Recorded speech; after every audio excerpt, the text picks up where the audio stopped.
Good morning and welcome to Really Help the Club. I'm Sarah Austin, and this is the latest in our In Conversation series where we shine the spotlight on different entrepreneurs, business leaders, experts, business owners, all experts in their different fields. And this morning I'm going to be joined by Paul Richardson. Paul is the of Inception Support. And I love these series because we shine the spotlight on the owner behind the business. We learn everything about them. Paul, good morning. Nice to have you on board. Nice to see you. How are you? I'm fine, thanks. Thankfully not raining, which is nice. Yeah, brilliant. Well, that does make a change, doesn't it? And so anyway, it looks like we've been joined by quite a few people, which is great news. Paul, what I was explaining is that this is our In Conversation series, and where we shine the spotlight on you, the business owner, learn about the background behind the business, what was that light bulb moment that got you to launch it in the first place. But we also want to learn a bit about you and your journey. And so tell us about Paul Richardson. How did you get to where you are now? Tell us a little bit about the journey, which I think is every bit as important as the destination itself. I'm one of those extremely fortunate people that gets to do the job they love. From as far back as I can possibly remember, I'd always wanted to use computers and fix things. My career I've always had that general principle of, this is what I want to do. That's it. End of story. And I've gotten myself to a place where I'm now self-employed and people pay me to do the job I love. I can't ask for more. Well, I think who doesn't aspire to that in life? And at every age, if someone said, forgive me, if someone said, actually, you'd be paid to do something that you love, you're good at, and you can make a difference in people's lives, then actually, who doesn't want to end up doing that? So tell us about Inception Support, and the light bulb moment, the inspiration. What was the thing that made you launch that? So tell us about you and the expert behind it. I've always had for a long time the idea at the back of my mind. I'd always wanted to start my own business. It started around the time that I started first became Apple trained, going on 20 years ago now. Quite how I don't feel old enough to have been doing something for 20 years, but there you go. Yes. Do any of us feel that old? But no, I was working for a business in London, doing effectively what I do now, and it was just the right time. It was one of the light bulb moments. The family was in the right place. We had the time, the resources. I wasn't happy where I was, as many self-employed people tend to be. And I made the jump, and I was very fortunate that people followed me and helped me start. And those same clients are still with me over 5 years later. Brilliant. And it's really interesting that actually some of the stuff that you raised there, where I guess it's the motivation behind launching your own business. And I love this series because it reveals so much about people, and it reveals so much about the business, but the person behind the business. And I think that what you've talked about there about actually you loved what you did, and you're going to tell us a bit more about Inception in just a sec, but actually you weren't quite happy and comfortable in the place where you were doing it, and that was your trigger. Because we all know it's a long life, hopefully, but we need that life to be a fulfilled one as well. And so I think that trigger, that thing that allowed you to take that leap, jumping off the diving board, and it is a really interesting one. And so it's, I guess, feeling secure enough in your family situation, I guess in your financial situation, that you could take that leap and take that risk. Because we all know, starting a business is a risk. So tell us about Inception and the services that you provide and where you do that and who it's for. Inception Support, it's Apple Mac support for businesses and home users. I help anybody with an Apple device that they're currently screaming at, quite frankly. Well, that's the thing, is these things are all, technology generally is meant to make our lives easier, but let's face it, it doesn't always. So I help home users sort out Wi-Fi problems, their new printer, that sort of thing. And I help businesses shape their IT systems to scale and grow as the company scales and grows. I help one-man bands up to 40, 50 users. in the recent pandemic, I actually, with the plans I put in place for companies and businesses, I did myself out of thousands of pounds worth of chargeable work because I had a load of clients say, we need to work remotely. Can we work remotely? What do we need to pay for? What do we need to buy? And the systems I built 2 or 3 years previously were already capable of doing it. So that's what I offer to my clients, is it's making things work now and will continue to work in 5, 7, 10 years time, and as long as they need them to. And it's interesting what you say there about, Mac and, working with IT generally. That roll back the clock, a few years ago, where we all worked in offices. Our IT was in the office. You had an IT engineer that would come and help you if you had an issue. But now so many of us are working remotely, whether that's working from home remotely or on the road remotely, and we are so dependent on technology, whether it's the device, the infrastructure to make sure we're connected to the internet, to make sure we've got the connection and connectivity as well. And I know, we lost our Wi-Fi for a couple of days earlier this week, and it was like you'd had not just one arm sort of severed, you'd lost two, and so it's suddenly you're just completely unable to function. And I guess it's the same, when your device goes down, as it were. Is that you're almost like an insurance policy, I guess, where I don't need you until I need you, and I need you in an emergency. And so let's say I'm a prospective client of yours, and I go to turn my Mac on, and it's worked perfectly for the last couple of years, and then suddenly a piece of functionality doesn't work, or I can't get it to work. Would I just be able to call you up and have ad hoc service, or do I need to be on a retainer with you, or how does that work? It's purely based on what the client needs. Remote access is by far the quickest, because obviously travel time and everything else. However, if the machine doesn't boot and you have no internet connection, I'm good, but I'm not that good.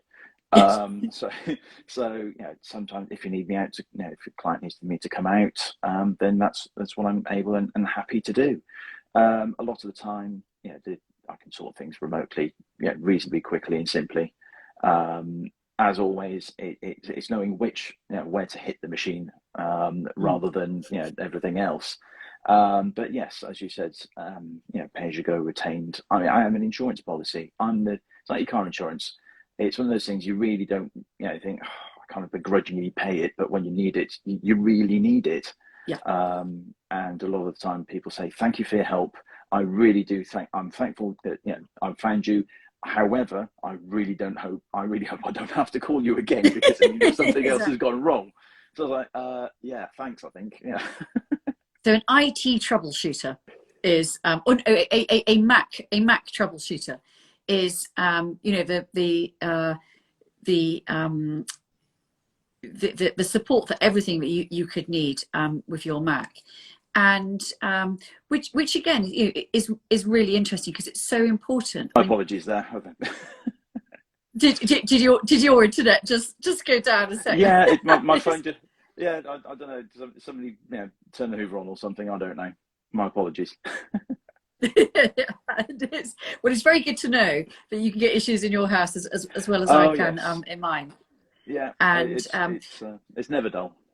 But I think what's really interesting there is there's a real sort of common trend that we find comes out of these interviews, and one of those is that the people that we work with, the people that we're happy to recommend, because Really Help the Club is all about trusted suppliers, recommended resources, is essentially what you're doing is taking the stress away. And we have people who help take the stress away, whether it is event wedding planning, whether it is educational planning for your child. In this case, it is about taking that stress away when you need it with your all important Mac devices, whether that's your phone, your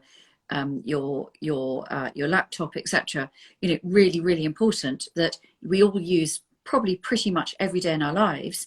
And when it goes down or you can't get it to function as you want to, you need it fixed. And guess what? You need it fixed immediately because we're an always on society. So I think it's that taking the stress away is incredibly important. And There's a Google. client called, we a couple of weeks ago, a client phoned me and they'd had a security breach. It was a brand new client, and spent an hour, 2 hours on the phone, changing passwords, putting two-factor authentication in, protecting their systems. And at the end of the call, they said, "I'm glad I called you. I can now sleep tonight." Yeah. And when you can help people like that, I love helping people.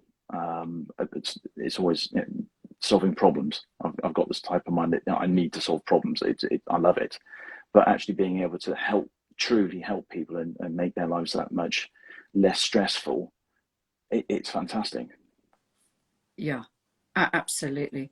One of the things I always do, Paul, is jot down things that my interviewers say to me, and that is absolutely, I think, the nub of what you do.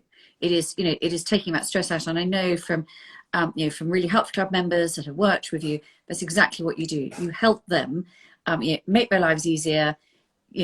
Basically keep them connected, keep them moving forward with their businesses, which we all know. If you're an owner manager of your business, you've got to keep going. You've got to stay in touch with your clients.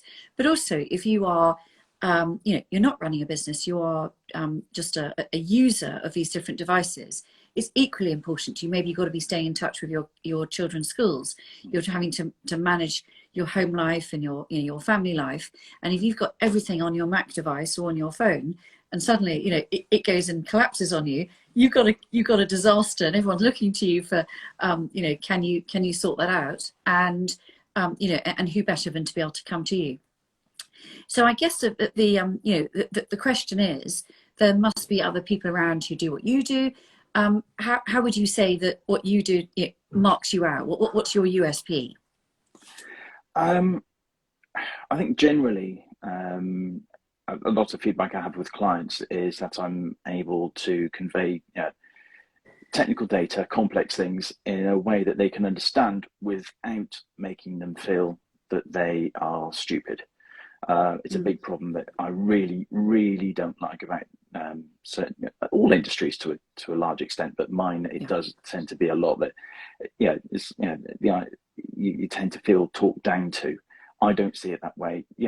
Like for what you do, I couldn't do what you do. Does that make me less intelligent than you? No, you just have a different skill set. Yeah. Same principle applies. So I think that's my, how I differentiate myself is there's only so many, it's the same computer. It needs to be fixed in the same way, but it's the way that it's the service and support and reassurance I bring to my clients. That there is no such thing as a stupid question. The only stupid question is the one you don't ask. Yes. That's where problems come up. I couldn't agree with you more. And it's that sort of creating. It's about the combination of accessibility and creating a safe space. And it's like we all go, oh, I know this isn't. I know this comes across as a bit stupid, but I can't quite work out how to do this. And you're dying to ask that question because, as you say, we don't necessarily do this every day of our lives, but we need to be able to sort it and access it, and that's where you come in. So so thank you for that. And I know you alluded to this a little bit just now, but during the pandemic, obviously, you were working with clients already remotely, but also in their offices. What interests us in this series is how the different business owners have adapted, their own business, but also what they've done to help their clients as well. So what have you done in the last couple of years that has changed your business and the way you help your clients? To a large extent, it hasn't changed that much because what I do is primarily remote access and going out to clients. The systems I've built, I was very fortunate that it was almost business as normal because the clients said, yes, okay, everybody worked from home, but everybody jumped onto Zoom. If only everybody had shares in Zoom before this all kicked off, we'd all be doing much better, wouldn't we? But no, for me personally, it was a Tuesday. It just kept going. But my clients, they had the same sort of outlook as me. Is okay, we're in this situation. It's not just enough to get through it. We're going to actually keep going punch through and come out stronger than when we went in.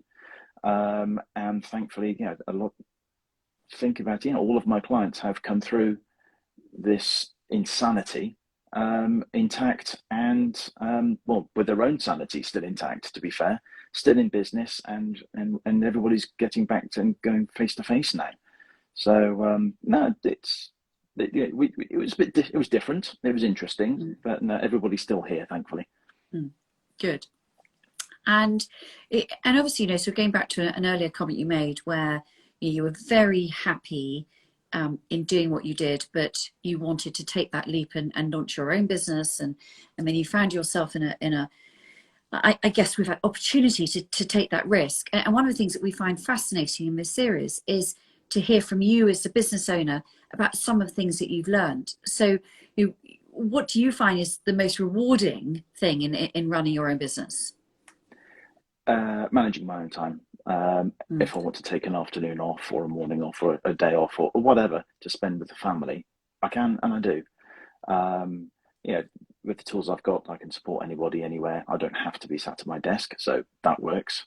But no, it's just the freedom it gives me. I think everybody can relate to that. Starting your own business is simultaneously the most exciting and terrifying thing you could ever do. Yes. And the level of self-belief you have to have is almost delusional. But it's I'm unemployable now. I couldn't be employed, and I love every second of it. It's not something you could describe. It's only somebody who's also self-employed can actually say, yes, I get it. Absolutely. And if you were giving advice to someone starting their own business, and not just in the IT Mac space, but actually so more widely than that, because I know we've got various people who are watching this morning who cover all sorts of different sectors and industries, etc. But they're all working in IT, as in they're all they all need their devices. So there's a rationale to why they've joined. But what advice would you give to anyone thinking about starting their business? Be patient. However long you think it's going to take to get up and running, it's going to take longer. And network. I didn't know that networking was available. Even a thing before I was self-employed. Get out, talk to other people. You go to a networking event, you meet like-minded people, you end up with a support group. I've made lifelong friends through going to networking events, and that support has been invaluable. So yes, you need a business plan, and you need to know where you're going and what you want to do, and you have to have a product. But actually you focus on the support that you as an individual need, because that is going to be what gets you through everything. You're absolutely right. It's a combination of working extremely hard, but surrounding yourself with a support network where you can mutually be helping one another is incredibly important in that lonely world called running your own business. Yeah. And so thank you for sharing that so candidly, because that's a message that we found has come out over and over again during the series of how important it is to take that leap, but to find like-minded people. Find people where you mutually help one another, complement one another with skill sets, help one another to grow. And networking is incredibly important. But also your message about patience, I think, again, is one that is really worth dwelling on, because it doesn't all happen overnight, and it takes time. It's those building blocks of creating a business, building that reputation, retaining those clients and growing does take its time, and should not be underestimated. So look, you've been doing this for 20 years. You're obviously incredibly good at what you're doing. You're busy helping people in their homes, in their businesses. You name it. You can, and I know you've helped me with various problems I've had with my Mac and all my different devices and things, which is amazing.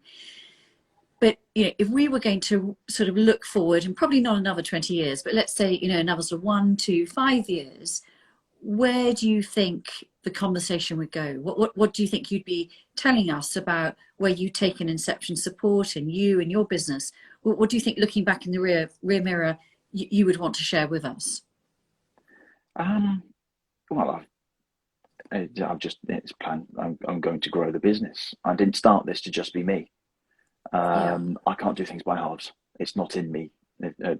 So 1 to 2 years time, still here. The problems we're going to be having the same problems because let's face it, anything manufactured or used by humans is going to have problems created by the manufacturing process or by the people. That's yeah. So I don't think things necessarily change drastically. I think we're more into evolution rather than revolution these days. But for me personally, yeah, the business will grow, and in 2 years' time, maybe we should catch up, and I'll have at least two employees, and I'll be taking over the southeast. Well, good luck with that, and I have no doubt that you will. And incredibly impressed with what you've achieved so far, Paul. Thank you. And thank you so much for sharing your story. Telling us about how you help people. And for me, the standout comment that came out today was, Paul Richardson. You love helping people, solving problems, and that's what a lot of Really Help the Club is all about: helping people access solutions in their everyday lives. Helping people and making your life less stressful. So Paul, thank you very much for your time. It's been an absolute pleasure. Thank you for having me.